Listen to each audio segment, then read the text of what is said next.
اب یہاں پر دیکھیں جو ہمارا سوال نمبر 1 ہے وہ ہے الفاظ بسملہ کیا ہیں، یعنی بسم اللہ کے الفاظ کون سے ہیں جو نازل ہوئے ہیں۔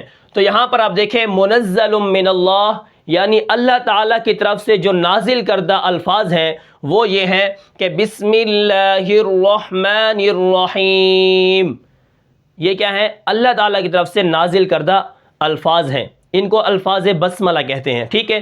جب ہم قرآن مجید شروع کرتے ہیں اس کے اندر ہم یہ پڑھتے ہیں جب کوئی سورت شروع کرتے ہیں، اور اسی طرح ہر سورت کے شروع میں یہ لکھے ہوئے بھی ہیں، ٹھیک ہے۔ اب اس کے بعد جو ہمارا سوال نمبر 2 ہے وہ ہے حکم بسملہ، یعنی بسم اللہ کا حکم کیا ہے؟ کیا بسم اللہ پڑھنا فرض ہے؟ کیا بسم اللہ پڑھنا واجب ہے؟ کیا بسم اللہ پڑھنا مستحب ہے یا سنت ہے؟ تو ٹھیک ہے، اب اس کا جواب کیا ہے؟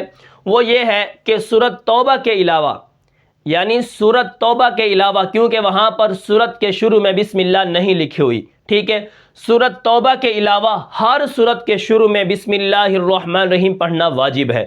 کیا ہے؟ ہر سورت کے شروع میں بسم اللہ الرحمن الرحیم پڑھنا واجب ہے، سوائے سورت براءت یعنی سورت توبہ کے، وہاں پر نہ بسم اللہ لکھی ہوئی ہے اور نہ وہاں پر نازل ہوئی ہے، ٹھیک ہے۔ اب اسی طرح ہر سورت کے شروع میں لکھی ہوئی بھی ہے۔ اب بسم اللہ الرحمن الرحیم پڑھنے میں جو واجب قرار دیتے ہیں وہ یہ دلیل دیتے ہیں، وہ فرماتے ہیں کہ دیکھیں اسی طرح ہر سورت کے شروع میں بسم اللہ لکھی ہوئی بھی ہے اور نازل بھی ہوئی ہے، اسی طرح سورت برات کے شروع میں نہ لکھی ہوئی ہے نہ نازل ہوئی ہے، ٹھیک ہے۔ اب اس بسم اللہ کے پڑھنے کے اندر ایک حدیث ہے جو حضرت ابن عباس سے مروی ہے، تو یہاں پر آپ دیکھیں عن ابن عباس رضی اللہ تعالی عنہ قال کان رسول اللہ صلی اللہ علیہ وسلم لا یعرف فصل السورہ حتی ینزل علیہ بسم اللہ الرحمن الرحیم۔ اب اس حدیث کا ترجمہ کیا ہے؟ وہ فرماتے ہیں کہ حضرت ابن عباس رضی اللہ عنہ سے روایت ہے کہ آپ صلی اللہ علیہ وسلم ہر سورت کا فرق بسم اللہ الرحمن الرحیم کے نازل ہونے سے کرتے تھے، ٹھیک ہے۔